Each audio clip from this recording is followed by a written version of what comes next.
Good morning. In today's headlines, the feud between former President Trump and Governor DeSantis is brewing.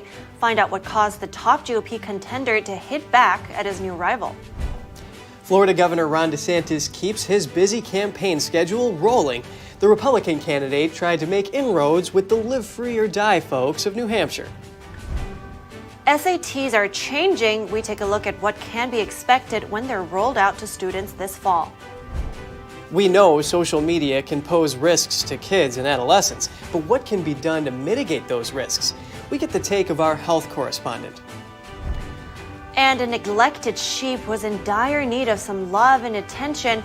That's when Laura Johnson of Harmony Hill Farm Sanctuary stepped in.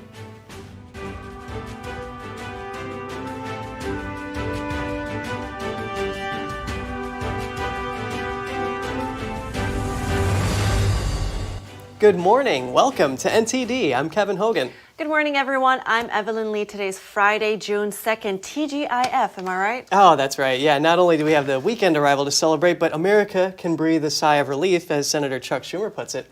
Right, and the whole world, for that matter. Yeah, that's a good point, Evelyn. And to start your morning, we're bringing you some big news. That's right. The Senate ended the threat of a debt default by passing the Fiscal Responsibility Act of 2023 yesterday. The measure now moves to the desk of President Joe Biden, whose signature will lay the matter to rest for at least the next 19 months. The Senate voted 63 to 36 to approve the bill that the House passed on Wednesday. This as lawmakers raced against the clock following months of bickering between Democrats and Republicans. The bill makes some minor spending cuts and makes changes to work requirements for some social welfare programs. It also streamlines the permit process for oil and gas drilling and takes back $20 billion in IRS funding and $30 billion in unspent COVID relief funds. Former President Trump has a new bone to pick with Florida Governor Ron DeSantis. He took issue with DeSantis pointing out he would only be eligible to serve one more term. But Trump says it wouldn't take 4 years to fix the problems the nation is facing. NTD's Jeremy Sandberg has more on the feud brewing between presidential candidates. Florida Governor and 2024 presidential candidate Ron DeSantis said at his first campaign event in Iowa Tuesday that it takes 2 terms as president to be able to finish the job, and that he doesn't think Trump could fix things in a single 4-year term because of the bureaucracy being so entrenched. Trump responded in a town hall on Fox News Thursday. You don't need 4 and you don't need 8. You need 6 months. Within 6 months, I said, within 6 months, this can be done. DeSantis had this to say about Trump's claim after his Thursday rally in New Hampshire. If you only did 4 years, everything would get reversed. The bureaucrats would wait you out. There's a lot you can do on day one that'll have a big impact. But that bureaucracy, I think, is a huge, huge problem. Former President Trump says he'd do it in 6 months. There you go, ma'am. Right, you just said urban Iowa. Why didn't he do it his first 4 years? Trump advises against voting for DeSantis. Because he said you need 8 years, you need 6 months. We're going to drill. We're going to get our energy down. When the energy comes down, other things come down. The top GOP contender says he will immediately increase domestic oil production, secure the southern border, and end the war between Russia and Ukraine. He commended House Republicans for investigating the Biden family for their alleged influence operation, and says President Biden and his son Hunter are being protected by an unfair and one-sided system. Trump compared his views on abortion to those of the late President Ronald Reagan, where abortions are allowed in cases of rape, incest, or danger to the mother's life. The number of Republican presidential candidates is growing in an already crowded GOP field. Former New Jersey Governor Chris Christie is reportedly going to enter the race in New Hampshire next week. Trump says the amount of opponents doesn't really bother him, but he doesn't know why they would bother to run when they have little to no chance of winning. Polls show some candidates at 1% or less. The former president says he will mostly be focusing on DeSantis since he's second in most polls. Jeremy Sandberg, NTD News. The current President Biden had an unfortunate fall at the U.S. Air Force Academy graduation ceremony yesterday. He tripped after handing out the last diploma on his way off stage. Biden seems to be okay. He walked back to his seat unassisted after being helped up. The president joked about it when he arrived back at the White House. He says he got sandbagged. Trump said he hoped Biden wasn't hurt when speaking at a campaign event in Iowa. He then went on to joke about the time he fell while coming down a ramp after his speech. DeSantis also wished him a swift recovery from any injuries he might have sustained. The GOP candidate then took a swipe at the president, saying he hopes the country can swiftly recover from injuries it has sustained from Biden's policies. And speaking of DeSantis, he kicked off his first visit to New Hampshire as a declared presidential candidate yesterday. NTD's Daniel Monahan has more on the GOP candidate's remarks. The appearance by DeSantis before voters in the live free or die state comes as former President Donald Trump returned to the campaign trail in Iowa. DeSantis discussed his military service, saying patriotism drove him to serve his country in the wake of 9/11. The Yale and Harvard-educated lawyer served on active duty in the Navy as a judge advocate general from 2004 until 2010. The satisfaction you get wearing the cloth of your country, serving alongside fellow patriots, and pursuing a mission that is larger than yourself, well, that's a satisfaction that money just can't buy. DeSantis touched on how he charted his own course, standing up against the political pressure and media to save people's jobs and keep kids in school during COVID. Leadership is not about entertainment. Leadership is not about virtue signaling. It's not about building a brand. It's ultimately about producing results for the people that you represent. The presidential candidate also touted Florida's results in various culture war arenas, including removing diversity, equity, and inclusion policies from public universities. The way it's actually practiced, DEI is better understood as discrimination, exclusion, and indoctrination, and that has no part in our public institutions. The Florida governor's stop in New Hampshire has yielded some results. New Hampshire State Representative James Spillane says he's withdrawing his endorsement of Trump and will now support DeSantis. But it's become evident, especially with the latest attack on Kayleigh McEnany, that there's no loyalty in him. Spillane says those kinds of negative attacks don't play well in New Hampshire. On the topic of Trump or DeSantis, New Hampshire voter Victoria Gulla says there are a lot of things that Trump did that she really strongly disagrees with. It's time to move on from the drama, and also I want someone who can actually get some results. Next up for the Florida governor is South Carolina, another prominent state on the presidential voting calendar. Daniel Monahan, NTD News. Now, turning our attention to Texas and the case surrounding suspended Texas Attorney General Ken Paxton. An outside law firm found that Paxton didn't break any laws when he fired several officials from his office. Paxton was impeached last month in the GOP-controlled Texas State House. One article of impeachment involves former employees who sued Paxton for wrongful dismissal. They claimed Paxton ousted them in retaliation after they reported him to federal authorities for alleged crimes. The law firm of Lewis, Bisgard, and Smith released an independent report on the dismissals. It concluded that Paxton's actions against the former employees were based on legitimate business grounds. The Attorney General is facing trial in the Texas State Senate, for 20 articles of impeachment, including bribery and abuse of public trust. He has been suspended from office pending the outcome of that trial. He denounced impeachment as politically motivated. Moving on to personal finances, do you use payment apps like Venmo and PayPal? A financial watchdog warns that you should not store your money in such apps for the long term. The Consumer Financial Protection Bureau warned yesterday that money stored in payment apps might not be safe during a financial crisis. That's because they are not covered by deposit insurance. The FDIC insures bank accounts up to $250,000, but money stored in payment apps is not held in a traditional bank account. So if there's an event similar to a bank run with those apps, the funds may not be protected. Silicon Valley Bank, Signature Bank, and First Republic Bank all experienced bank runs. That's after fearful customers with uninsured deposits pulled their money out at the same time, causing the banks to fail. A new exhibit opening today in New York City serves as a reminder of tens of thousands of students who stood up to an authoritarian regime. Those students were in Tiananmen Square in Beijing. We'll have that story for you in just a minute.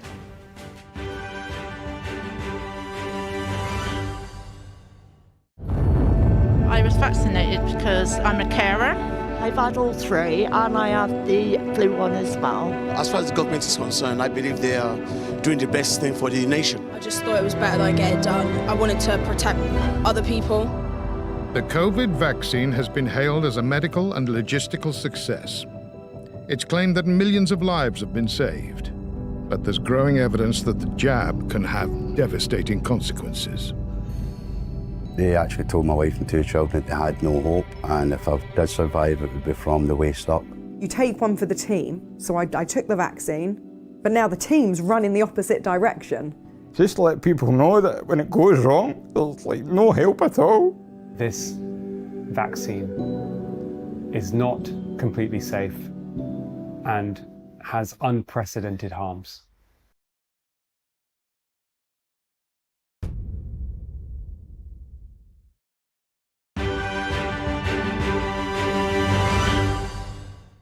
Times are changing. Very soon, students will be taking the SATs digitally instead of with pencil and paper. Yeah, I took the ACT with the pen and paper. So now the SATs, of course, being the standardized tests used for college admissions across the country, it's a big deal, and they're making a full-on transition to digital. So how is the new digital SAT different, and how can people prepare for the new test? NTD's Colin Frederickson finds out. The SATs will soon become fully digital. Instead of paper and pencil, students will be using laptops and tablets. Students will download the SAT application on their device or a device provided by the testing center. The application will include a way to flag questions, a countdown clock, a graphing calculator, and a reference sheet for math formulas. And it'll be adaptive. So depending on how you perform on the first part of the test, you'll have a different set of questions, either more difficult or easier, so that they can assess the same amount of information as they do on the current SAT in a shorter time frame. Brian Stewart is an author at Barron's Educational Series. He wrote Barron's Digital SAT Study Guide. Stewart says the test will also be shorter. It'll be a little over 2 hours long instead of 3 or 4 hours. But this might make the test more difficult. It will be harder in the sense that each question has more of an impact on your score because there is less time. And there definitely will be some tough questions on there. And the test will still cover the same subjects, reading, writing, and math. Also, instead of a few long reading passages, there will be many shorter passages. The longest passage will be no more than 100 words. Currently, there are passages of 700 to 800 words in length on the reading section. That's not going to be the case anymore. So for the students whose primary complaint about the SAT is that the passages are so long and sometimes they're boring and I can't read the whole thing, well, they're going to have shorter passages with one question per passage. Mike Bergen is the president of the National Test Prep Association. He says the digital SATs are already being administered internationally. Students in the U.S. will take them for the first time in the fall of 2023. Colin Frederickson, NTD News. It's no question social media poses some potential risks to children and teens. So what can be done to protect them? I spoke to our own Brendan Fallon, the host of Vital Signs, to find out more. There's the recommendation of providing children and adolescents with better media literacy. There's obviously the recommendation that parents limit the screen time that children actually have by introducing things like a curfew. They go to bed at a certain time. The screen is shut off at a certain time. The devices go away at a certain time. And sleep is something that factors heavily into this, because this is largely where children are impacted if they're using social media too much. Another recommendation is that they actually screen adolescents and children for problematic social media use, and looking for the kinds of worrying signs that are actually closely resemble other addictions like gambling addiction. You see things like signs of depression, anxiety. You might see, as I mentioned before, sleeplessness. So screening for these kinds of indicators so that the flag can be raised and a problem can be identified and acted upon. Now, can you tell me a little more about that? How does that resemble gambling addiction? With gambling addiction, you'll see things like people taking risky behaviors, and in the context of a social media user, you might see them crossing the road without looking where they're going because they're concentrating on their phone. Another tendency that accompanies gambling addiction is anxiety. Also, a common addictive tendency is to have withdrawal symptoms when you're away from the behavior that brings you that satisfaction. And that's also what's coming through in research with social media use, heavy addictive social media use. We're seeing withdrawal symptoms in teens. What are some things that you think should be fixed or help adolescents and maybe even adults? What can be done to get those cut down on time and get the addiction under control? I think, well, one of the positives with these recommendations made by the APA is that they recognize that this needs to be a coordinated effort. It's not just parents need to lift their game and be scrutinizing their children more. It needs to be a coordinated effort from parents, from educators, from the tech companies, as well as adolescents need to have some commitment to this as well. For example, on the parents' side, if a child is seeing their own parents, stuck in the computer all the time or stuck on their phone using social media, it's going to send them the signal that behavior is okay.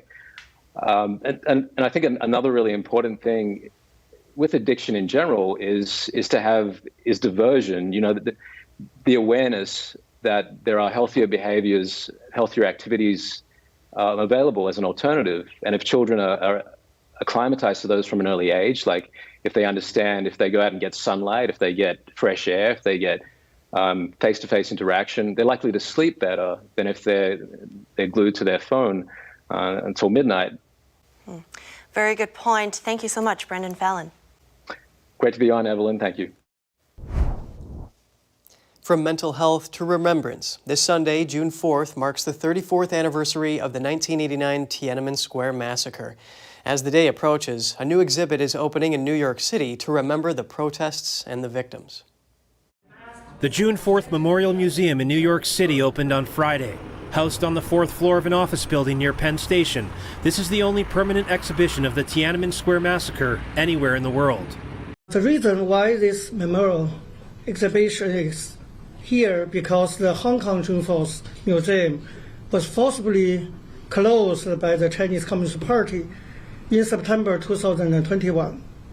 The CCP's intention is very clear: to cover up history and make the world forget the crimes they committed. The exhibition features a range of memorabilia from the protests and the massacre. Bloody towels, blood-soaked banners, newspaper clippings, letters, and even a tent used by students during their 7-week rally. Every item here has a story behind it because the Chinese government wants to erase the memory completely. Anyone who has kept such item is at risk. The museum is the only place in the U.S. where people can physically see the artifacts from the events 34 years ago. Former student leader of the protests, Zhou Fengsua, hopes the artifacts will now be safe in New York, away from the direct authority of the Chinese Communist Party. This, for us, is tremendous. It's our sanctuary. It's our home base. It's a place we can commemorate these who died and remember the fight of freedom for millions of people. Public commemorations of the Tiananmen Square massacre are strictly prohibited in China. Earlier this year, authorities in Hong Kong jailed 3 leaders of a group that had organized vigils commemorating the massacre. Coming up, a car rental service that comes directly to your location, but when it arrives, there's no driver. And a neglected sheep was covered in so much wool she couldn't even see. That prompted Laura Johnson of Harmony Hill Farm Sanctuary to step in. Find out more after the break.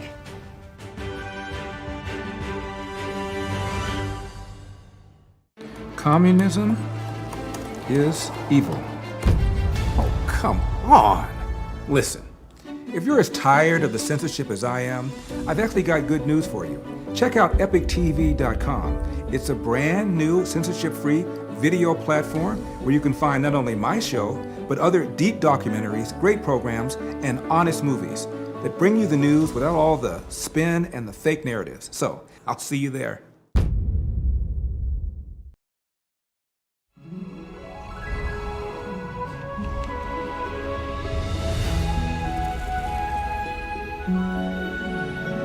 Miss NTD, the first NTD Global Chinese Beauty Pageant.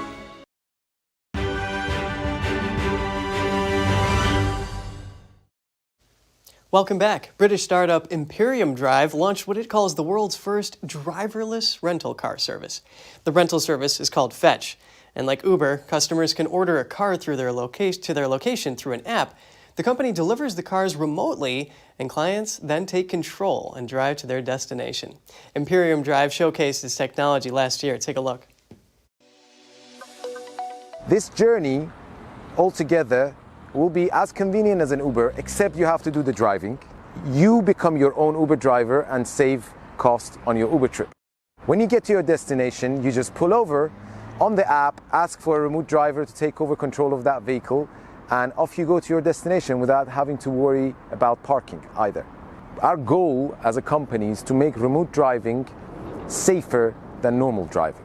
And we believe that's possible through technology, through computer vision, and through software. Well, this project is about exploring the new mobility solutions that are just around the corner, particularly interested in connected and autonomous vehicles.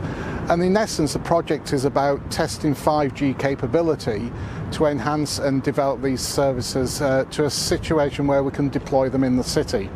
Our technology, monitoring technology, monitors the quality of link at all times and takes necessary actions with regards to activating safety features, caps on the speed, and alerts to the remote driver about what he or she can and cannot do at different times. In the next 10, 15 years, we are really expecting to see autonomous vehicles take over. And there are different companies out there that what they're trying to do is get there step by step. So not automatically go to autonomous vehicle all of a sudden, but like these guys are doing, where they're introducing a remote driver and getting the car where you need it to be, but you're still driving it yourself. Sometimes all you need is a little help from your friends. Ah, that's right, and that's a lesson that a neglected sheep named Ella May learned. She got some much-needed tender loving care from an animal sanctuary in Illinois. Laura Johnson is the founder and manager of Harmony Hill Farm Sanctuary in Oregon, Illinois. One day, Laura got a call about an animal in need. I was notified by a local community member that there was a sheep that appeared to be neglected and hadn't been sheared in a number of years and was alone in a pasture for many years. She reached out to the owner, who eventually agreed to surrender the sheep to the sanctuary late last year after some convincing. Laura was pretty shocked when the sheep's owner brought her on a trailer. She got off the trailer and literally was like 4 feet wide, if not wider, and couldn't see, completely covered her face. The sheep named Ella May was covered in extremely thick wool, about 40 pounds worth. Johnson points out that domestic sheep have to be sheared. Ella May had no contact with other animals or humans besides receiving hay and water from her owner for many years. She was very timid and skittish. Johnson first sat on the ground with Ella May and talked to her to make her comfortable. She wanted her to get used to her voice and feel safe. Ella couldn't see because her eyes and face were overgrown with wool. As soon as I felt more comfortable, I took the big shears and cut around her face. It took hours to get all that excess wool off Ella May. Laura says she had never seen such thick, yellow, waxy lanolin buildup. It had been 6 years since Ella May had last been sheared. Within minutes of us getting that off of her and stepping back from her that night, she got up and her whole demeanor changed. She was happy. You know a happy sheep when they start running around. Johnson says all farm animals like sheep and chickens require significant care. Ella May soon made new pals. She joined 2 other sheep and a female alpaca. Within days, the fast friends were playing, eating, and sleeping together as if they had always been family. 40 pounds of wool. Must have been so hard for his little legs to carry that weight. Yeah, and that's a lot of sweaters you can make with that. And you could definitely see how much lighter Ella May feels in the video. It's really nice that there are those kind of sanctuaries that can lend a helping hand like that. Yeah, absolutely. That little jump. All right, and here's some big news. Mars could be the internet's next big influencer. The Red Planet is making its live streaming debut on YouTube Friday. The European Space Agency says it will stream an hour of the first live images taken directly from Mars. The event celebrates the 20th anniversary of the launch of the agency's Mars Express, which is a mission to take 3D images of the planet's surface. While the agency is calling it a live stream, it will not be truly live from Mars. The ESA estimates it will take about 17 minutes for the images to travel from Mars to Earth, then another minute to make it to servers on the ground. They hope to stream a new image about every 50 seconds. The ESA says it will have the stream up on its YouTube channel starting at noon Eastern Time today. Wow, yeah, I definitely want to check that out. And for some more great news, you can go to, well, we're going to take you to today, which is National Donut Day. That's right. And to celebrate, a number of bakeries and shops are giving away free donuts. That includes Krispy Kreme and Dunkin' Donuts. You could pick up a dozen from your friends and colleagues. You can also post your donut pictures to social media with the hashtag National Donut Day. And here's a fun fact. Donut Day goes all the way back to World War I, when the Salvation Army served up donuts to troops on the front lines, oftentimes cooked in oil in soldiers' helmets. Wow. Did you ever think that eating a donut would be a patriotic act? I have not thought of it like that, but, you know, get them as they are still there today. All right. Wait, what's your favorite donut? My favorite donut? I think I'll always go for the classic ones. Oh. That's lame. Okay. I'm basic. Like a cruller? Glazed. Oh, glazed, yeah. But they're good. You can put anything on it. You can put ice cream. You can. I like the Bavarian cream. I think we got to go get some donuts now. So we're ending it right now. Have a great weekend. Thanks for watching today. I'm Evelyn Lee. And I'm Kevin Hogan.